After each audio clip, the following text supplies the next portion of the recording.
bonjour. Ati plop. Kwado Yao Benoît. Kwado Yao Benoît dit Ati plop. Dieu vous bénisse. Et partagez le direct et puis on va commencer. C'est un direct à l'improviste. C'est un direct sharp à l'improviste. C'est par rapport au direct d'hier. C'est par rapport au direct d'hier soir. Voilà. Je suis en mode relax, en mode tranquillité, paisible, relax. Je partage et puis on commence. D'accord? Il faut que je partage d'abord. Parce que vous devrez partager, mais moi je dois vous donner l'exemple. Je dois vous donner l'exemple. Moi aussi je dois partager. Donc si moi je ne partage pas, je vous dis partagez, et puis moi je ne partage pas. C'est pas bon. Shalom, BTC Favor. Dieu vous bénisse. En tout cas, que Dieu vous bénisse pour tout ce qui était présent. J'ai quelque chose à vous annoncer.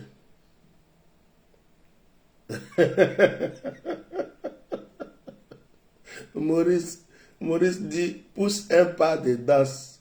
On veut la musique, pousse un pas de danse. Maurice, c'est moi qui suis devenu ton DJ maintenant, quoi. C'est vrai, il y a longtemps, je n'ai pas dansé. Hein. Il y a longtemps, maintenant, je fais direct, je ne danse même pas. Il y a la vieillesse dans le corps. C'est à cause de ça, trop de fatigue dans le corps. Trop. Je suis assis là, c'est Dieu qui me pousse. Hein. Je suis fatigué. Je suis fatigué physiquement, spirituellement. Il y a trop de choses à faire.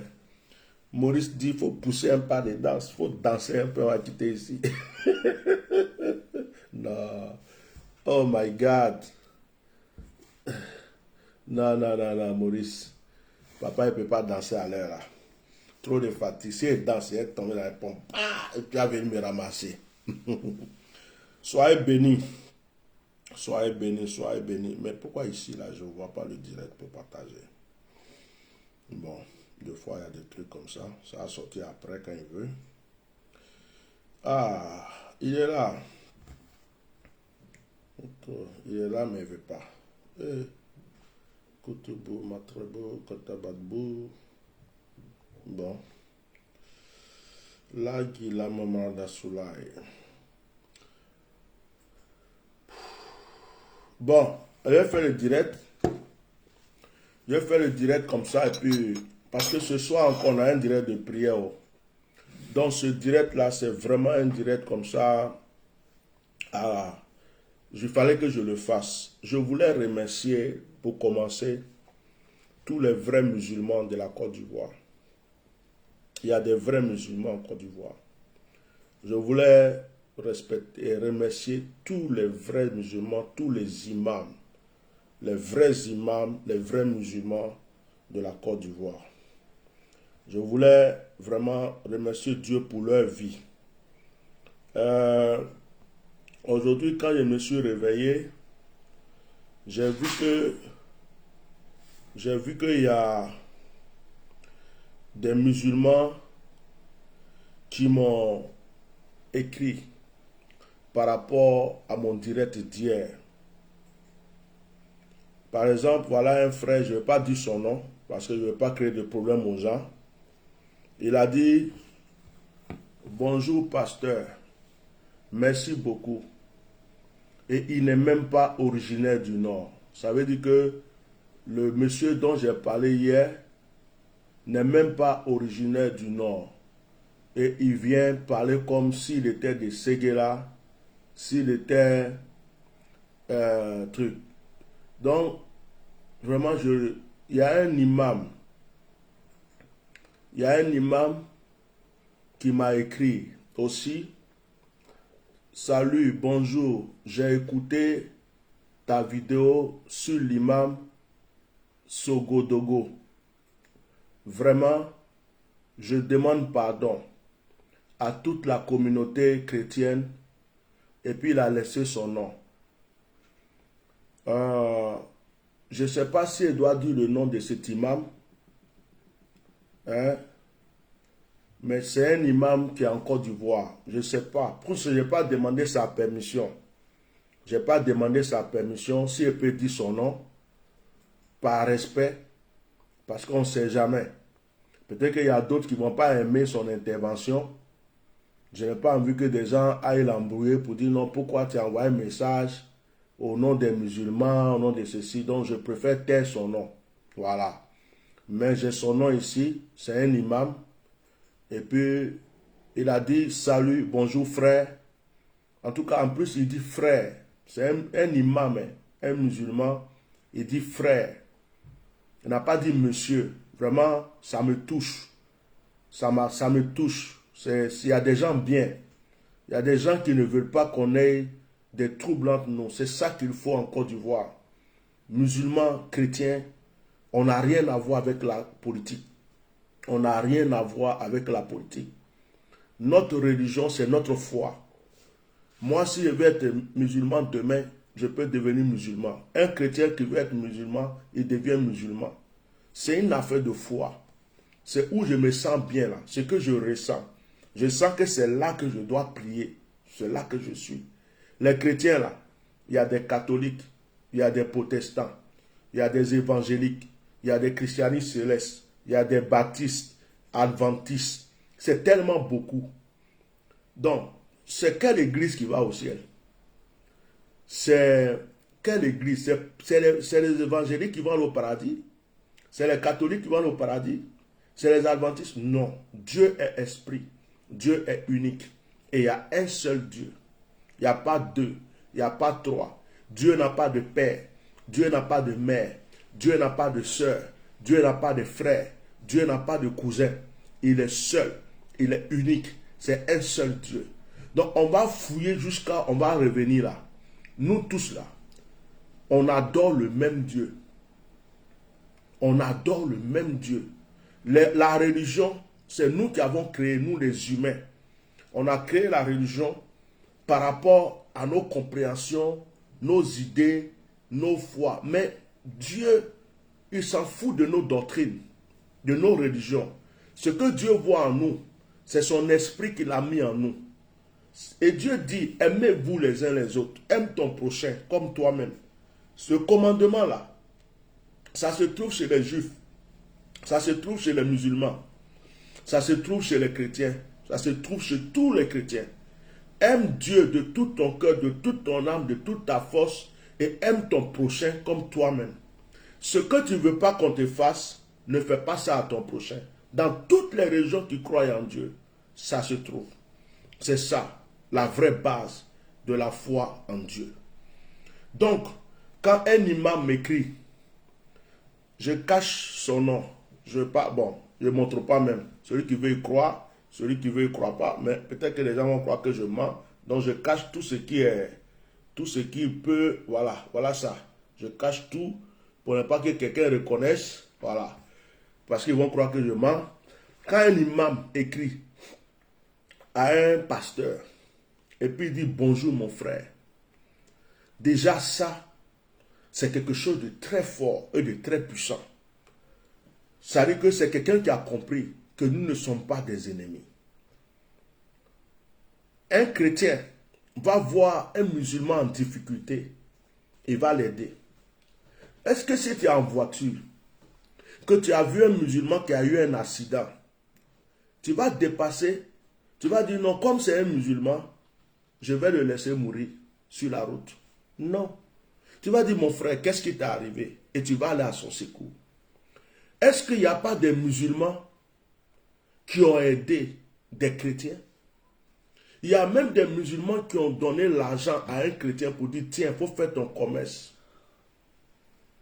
Il y a même des musulmans qui ont aidé des familles chrétiennes. Il y a des chrétiens qui ont hébergé des musulmans qui étaient en difficulté jusqu'à ce qu'ils s'en sortent. C'est ça la vie. Si je vais à l'étranger, je suis chrétien, j'arrive quelque part, je ne connais personne. Peut-être que c'est une famille musulmane qui va m'héberger. Peut-être que c'est une famille musulmane qui va me donner à manger. Mais peut-être qu'ils savent que je suis chrétien, mais ils ne vont jamais me dire non, tu es obligé d'être chrétien pour qu'on t'aide. Moi, ma maman a aidé des musulmans. Moi-même qui suis là, il y a des musulmans qui m'ont aidé. J'ai dit que j'étais fils adoptif d'un imam, un grand imam. Il m'a aimé. Il a fait des doigts pour moi. Il a fait des prières pour moi. Il a dit à toute sa famille que je suis son premier fils. En mourant même, il m'a laissé un héritage. Un imam. Donc, je ne peux jamais être contre un musulman. Le jour que j'ai envie d'acheter mouton, d'envoyer beignet, d'envoyer trucs pour donner à une mosquée, je donne. Je vois des mendiants devant une mosquée, je vais les aider, je les aide. Je peux rendre service à un imam, je lui rends service. Je ne suis pas dans ce genre de choses, de division. Que ce soit le nord, le sud, l'est, l'ouest, on est tous humains. Un frère du nord peut aider un frère du sud. Un frère du sud peut aider un frère. C'est ça qu'on doit comprendre maintenant dans nos cerveaux. Et on ne doit pas mélanger nos foi, nos religions et nos compréhensions à la politique. La politique est de passage. Mais nous sommes là. Le président qui sera là aujourd'hui ne sera pas là demain. Le gouvernement qui est là aujourd'hui, un jour ne sera plus là. Mais nous sommes là. Un jeune doula voit une fille bêtée, elle lui plaît. Il va dire, j'aime la fille là, je vais l'épouser. Une fille bêtée qui voit un jeune Congolais qui lui plaît, elle va dire, hé, ce jeune-là, il me plaît. Combien de jeunes musulmans ont eu des enfants avec des filles baoulées, des filles bêtées, des filles guérées? Combien de filles de l'Ouest qui sont mariées à des musulmans? On est une famille, hein. On est sur cette terre-là. On est juste de passage. Nous sommes tous des frères. On ne peut pas se mélanger.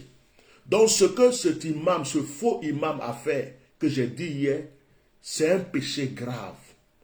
Tous les musulmans devraient le faire asseoir pour lui dire, on ne veut plus jamais que tu recommences ce que tu as fait, sinon on te bannit de l'islam.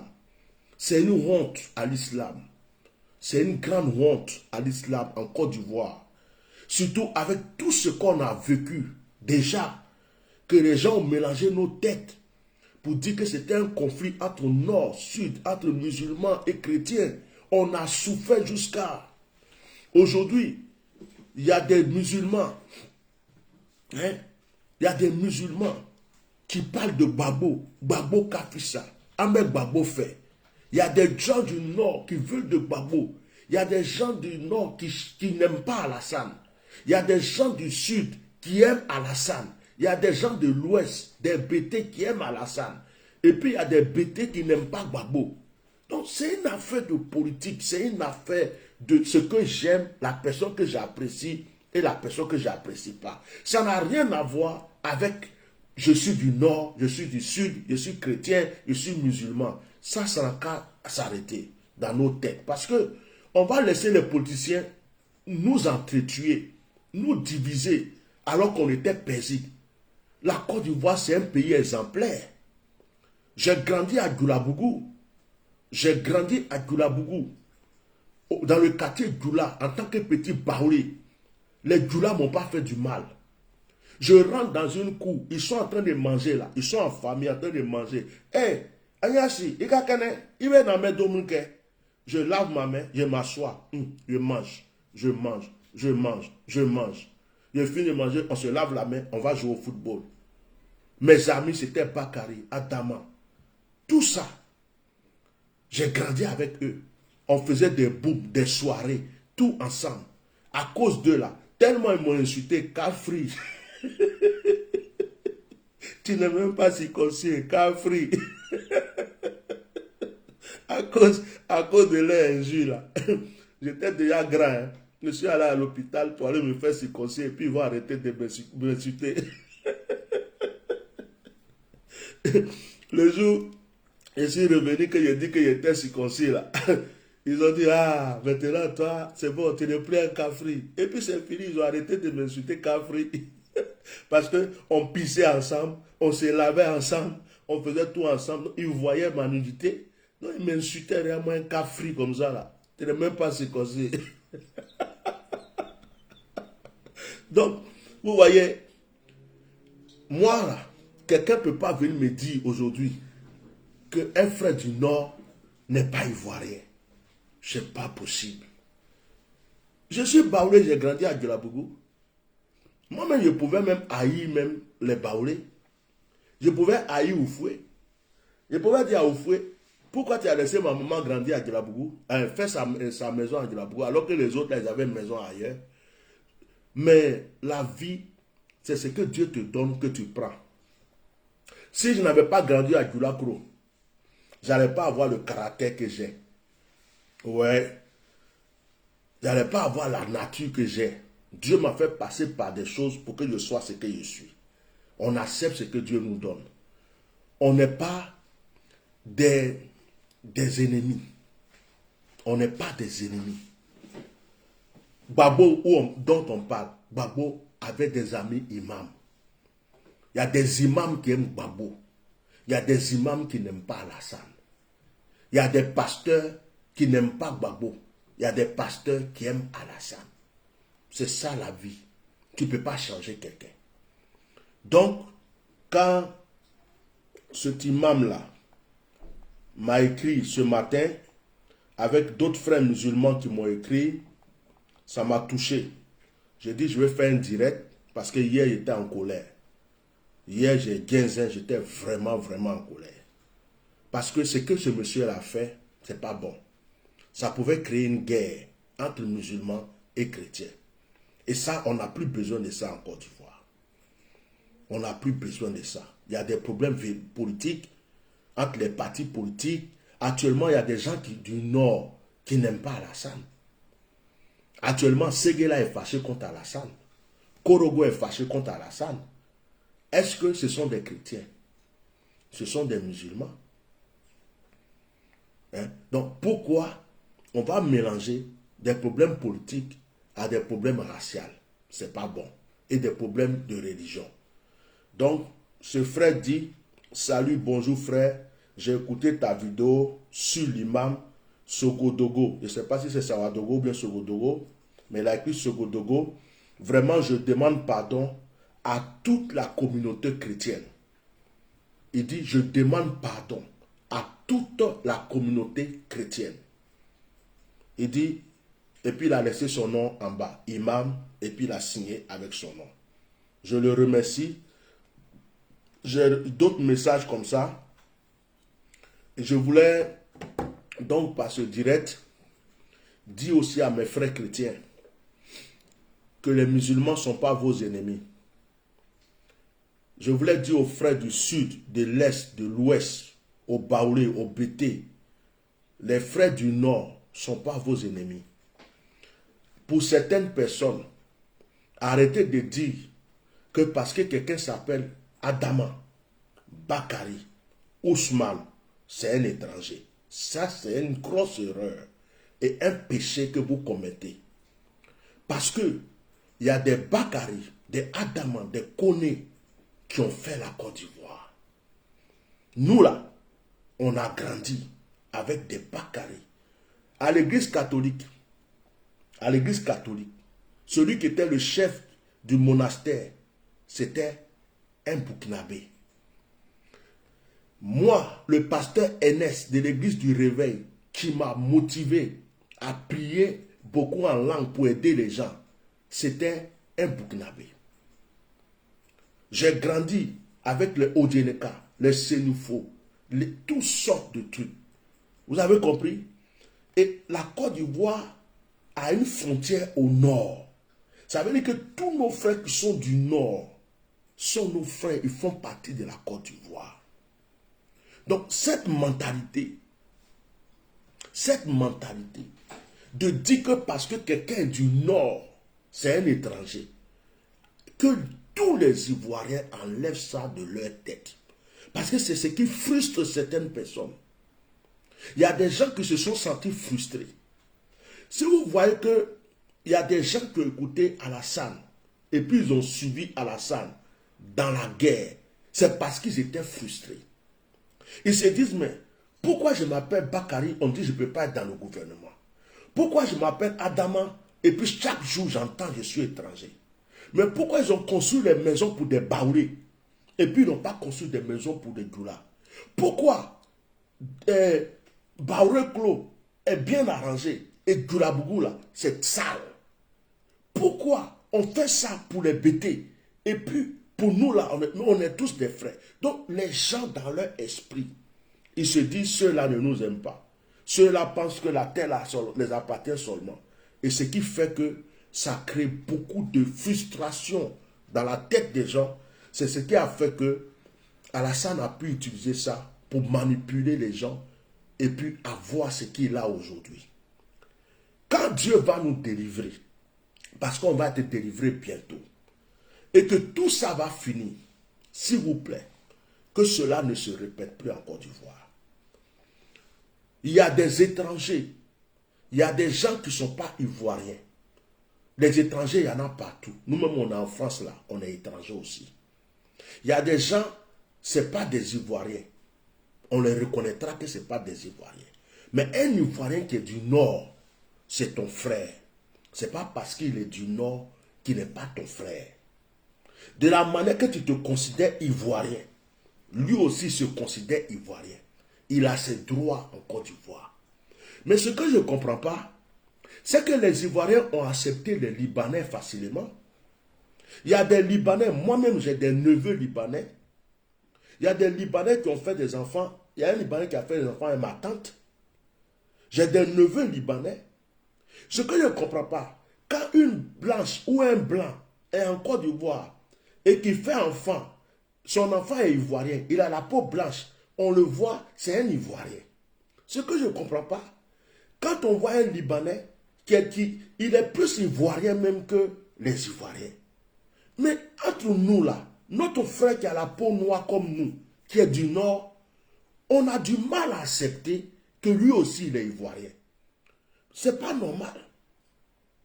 Il y a des blancs en Côte d'Ivoire, ce qu'ils font aux Ivoiriens, c'est pas bon. Il y a des frères libanais qui sont très méchants avec les Ivoiriens. Il y a des Arabes qui sont méchants avec les Ivoiriens, mais ils sont dans notre pays. Vous acceptez ça. Mais quand vous voyez un frère qui est du Nord, il s'appelle Ousmane, Adama, Mohamed, c'est fini. C'est un étranger. C'est un étranger. C'est un étranger. Il faut que cette mentalité s'arrête. S'il vous plaît. Si nous voulons qu'il y ait la paix dans notre nation, nous voulons que ce pays soit paisible, nous devons vraiment nous aimer tel que ce soit. Soro Guillaume là, c'est un frère du Nord.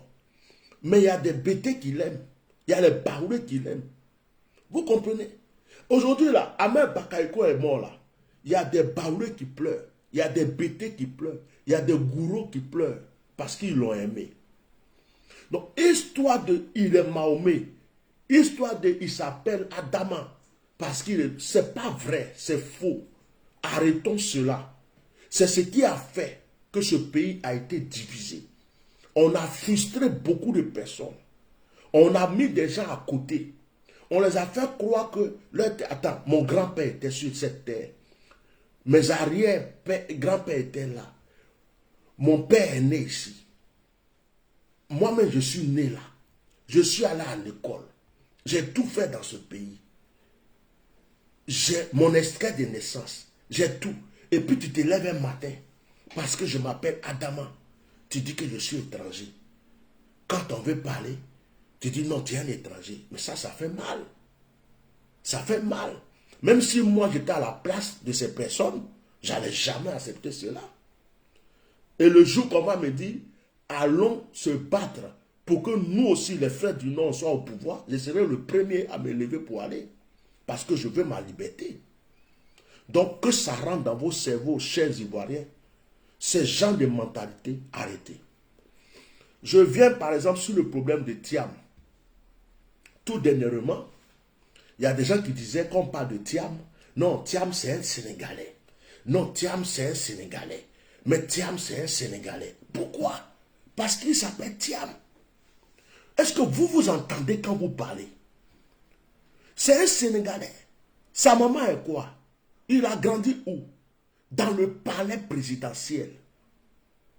Dans le palais présidentiel, il a grandi.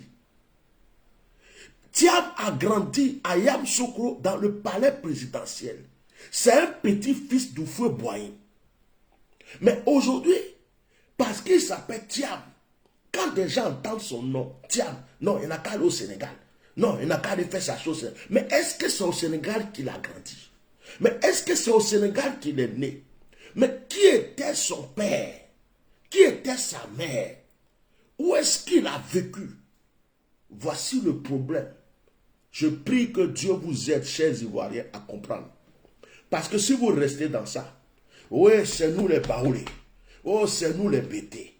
Surtout mes frères de l'Ouest, les BT. Les BT, mes frères de l'Ouest. Changez. Changez. La Côte d'Ivoire ne vous appartient pas. Changez, mes frères de l'Ouest. Je vous demande pardon. Changez ce côté. Ah, nous, c'est notre pays. Oh, ce n'est pas votre pays. La Côte d'Ivoire ne vous appartient pas. Chers frères BT, la Côte d'Ivoire ne vous appartient pas. La Côte d'Ivoire appartient à tous les Ivoiriens. Si les BT veulent s'élever, c'est notre pays. Les Baoulés vont dire c'est notre pays. Les Gourous vont dire c'est notre pays. Les Guérés vont dire c'est notre pays. Les frères du Nord vont dire c'est notre pays. On restera toujours divisés jusqu'à l'éternité. Nos enfants seront divisés. Nos petits-enfants seront divisés. Ça ne marchera jamais dans notre pays. La Côte d'Ivoire nous appartient tous. Nous venons tous de quelque part. Même nous les Baoulés là, notre origine c'est le Ghana. Nous venons tous de quelque part. D'autres viennent du Libéria. D'autres viennent de je ne sais pas quoi. Le pays là, c'est l'héritage que nos ancêtres nous ont laissé. Hein? Vous avez compris? Donc arrêtez. Arrêtez. Vous croyez que quoi? Que la Côte d'Ivoire va rester entre les mains des Baoulés éternellement? Ou entre les mains des BT éternellement? Non. Non. Non. Quand Oufoué Boigny était président, il a fait beaucoup de choses pour les Baoulés. Mais il y a des choses qu'il a fait peut-être pour les Djoula, mais qu'il n'a pas fait pour les Baoulés. Vous voyez? Et si on veut voir ceux qui peuvent revendiquer Abidjan aujourd'hui là, ce sont les Bidjans, les Hébriers là. Abidjan les appartient. Abidjan appartient aux Hébriers. Mais est-ce que vous avez déjà vu un seul Hébrier devenir président de la République? Donc si les Bidjans, les vrais Bidjans là, ceux qui, Yopougon les appartient, Adjamé les appartient, jusqu'on va dire quand on va pas dans Bassam, tout ça là, Trècheville, tout ça c'est pour eux. Ils ont laissé pour faire tous ces quartiers que vous avez. Si eux se levaient pour dire, c'est pour nous Abidjan. C'est nos terres que les colons ont pris. Vous allez faire quoi? Parce que c'est pour eux. Abidjan appartient aux Bidjans, aux Hébriers. Mais est-ce qu'on va rester dans ça? Nos enfants ont besoin de nous. Nos petits-enfants ont besoin de nous. Il faut que nos enfants ne vivent pas ce que nous vivons aujourd'hui. S'il vous plaît, changeons. Changeons. Aimons-nous. Et ne prenons jamais la religion pour faire des combats politiques. Que tu sois musulman, que tu sois chrétien, ne prends jamais ta religion. Si tu vois un politicien qui est en train de dire que c'est une affaire de religion, tu quittes dans ça. Si tu vois un pasteur en train de te prêcher la politique dans l'église pour te dire oui, les djoulas sont comme ça, les musulmans quittent son église. Si tu vois un imam qui est en train de prêcher au nom d'Alassane, il est en train de prêcher la politique, oui, les chrétiens ne sont pas bons, allez-y frapper les chrétiens, quitte la mosquée, va dans une autre mosquée. Parce que ce n'est pas ça la vraie croyance. Vraiment que Dieu vous bénisse.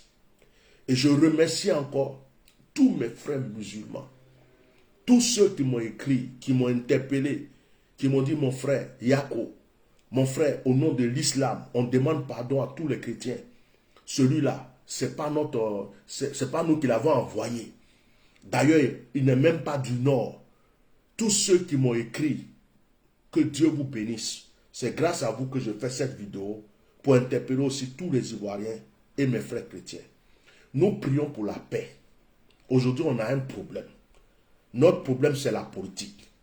Notre problème, c'est ceux qui sont au pouvoir, qui ne comprennent pas le peuple et qui mélangent le peuple, qui emprisonnent d'autres, qui mettent d'autres en exil, qui poursuivent d'autres. La raison du plus fort, on veut sortir dans ça. Et on veut rester unis, frères, sœurs ivoiriens, et développer notre nation. Que nous soyons le plus beau pays du monde, de l'Afrique. Le pays le plus puissant, le pays le plus grand, le pays, qu'on parle d'Israël, qu'on parle de Côte d'Ivoire, c'est le rêve des Ivoiriens. Et nous avons les capacités pour le faire. Nous voulons la paix. C'est pourquoi le roi tombera, le fils du roi tombera, la reine tombera. Aujourd'hui, je vous annonce qu'il y aura un nettoyage total bientôt et les Ivoiriens connaîtront bientôt la paix. Ce n'est pas histoire de nord, sud, de religion, tout. C'est histoire que il faut que nous vivions dans la paix. Que Dieu vous bénisse. Et puis, à bientôt. Ceux qui prient avec moi, ce soir, nous nous voyons pour la prière et que la grâce de Dieu soit sur la vie de chacun de vous. Merci d'avoir été là. Partagez ce direct à tous vos frères et sœurs. À bientôt.